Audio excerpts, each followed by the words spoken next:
wanted something like this my whole life. Maybe I'm afraid of being homesick. Guess who's back in town? Plans for lunch? Seeing somebody. Yeah, I know. It's a little old for you. Hello. This month, the Hallmark Channel kicked off a new 13-episode series starring Golden Globe nominee Andie MacDowell. Cedar Cove is based on the novels by best-selling author Debbie Macomber.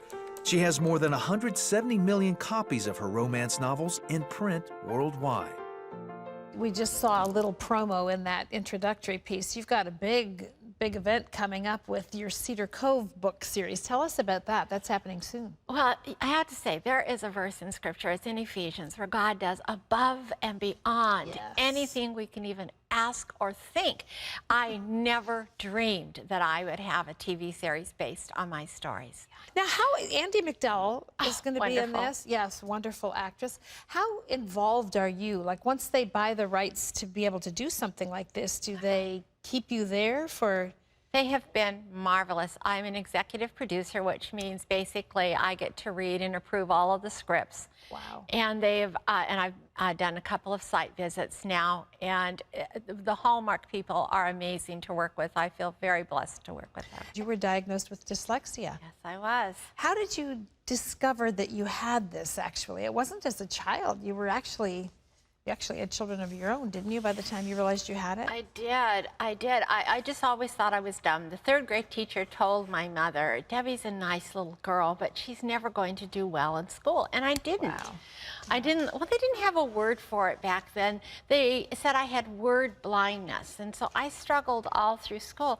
And it was only when my own children were diagnosed that I realized. So how did you, because you wanted to write from the time where you were young, how did you keep that dream alive in you when obviously reading had to be a challenge? So how did you love writing? I love telling stories. It wasn't the writing, it was the storytelling.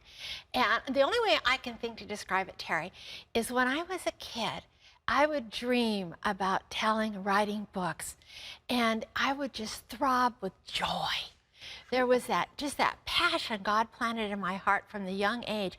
But when you have that kind of background where you struggle all through school, that I just never told anyone, because I knew the minute I did, they would say, well, you can't do that, or you're a creative speller, or you don't get good grades in English. And so it was a hidden dream, really. A hidden dream. And yet, like most authors, you faced rejection after rejection. How did you keep your hope up?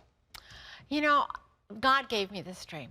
And so I just said, you know, Lord, you gave it to me. You're going to have to see it to fruition. Yes. And he did. Yeah.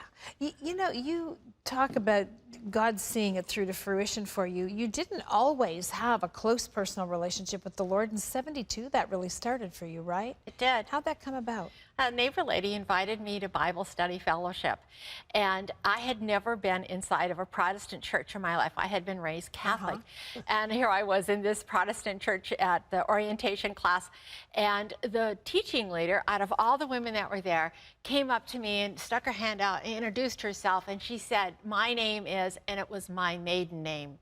Oh, my goodness. And it was as if God was saying, this is home, this is family. It's safe. Yeah, it's safe. How does your faith influence your writing?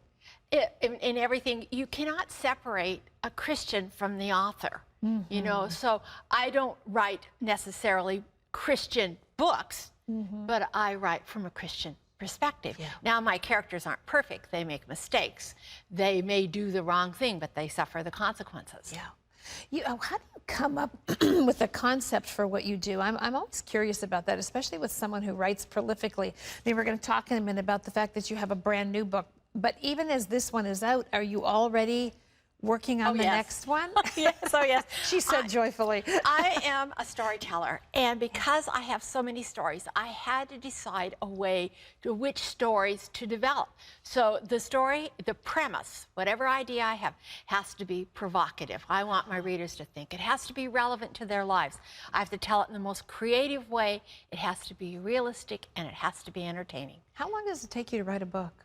Well, I don't mean to sound flippant, but it just takes as long as it takes. And every book is different. It depends on what else I have going on in my life. But about 3 months. And then, you know, 3 months to do the actual writing, but there's always the prep work before and the prep work after.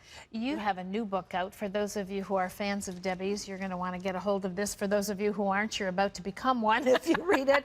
This is called Starting Now. When you write a book, how much of this is based on your life?